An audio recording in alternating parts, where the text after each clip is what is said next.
how's it looking here in the UK as I drop by to see Keir Starmer's Britain? I mean, he came to the US. I think we met shortly after that, where he came back a triumphant man. He's won over Trump. The King's invited him for a meeting.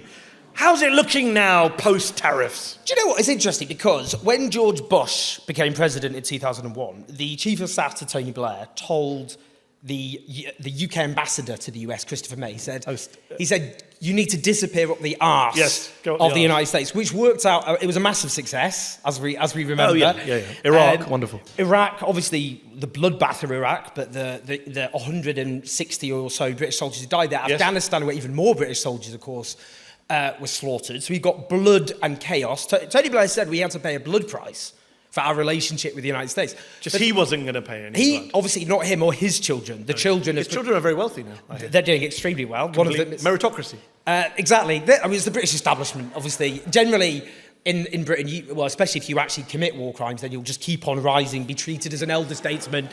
Hence, Tony Blair, rake... I mean, it's annoying. You get interviews with Tony Blair, and it's just, you could ask well, yes, indeed. One question about receiving huge amounts of money from mass murdering autocrats like Kazakhstan or the Saudis. Not once, just deference, treating him as a statesman. People always say to me when I do interviews, they say, who's your dream interview? And I always say Blair.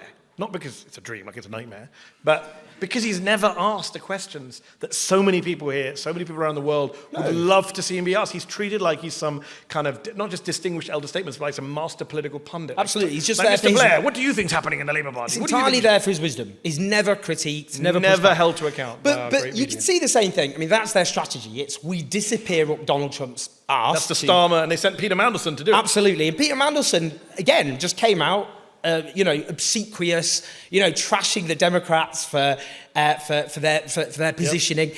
But I mean, we can see, as we know, obviously, disappearing up the arse of a bully is always a very effective strategy.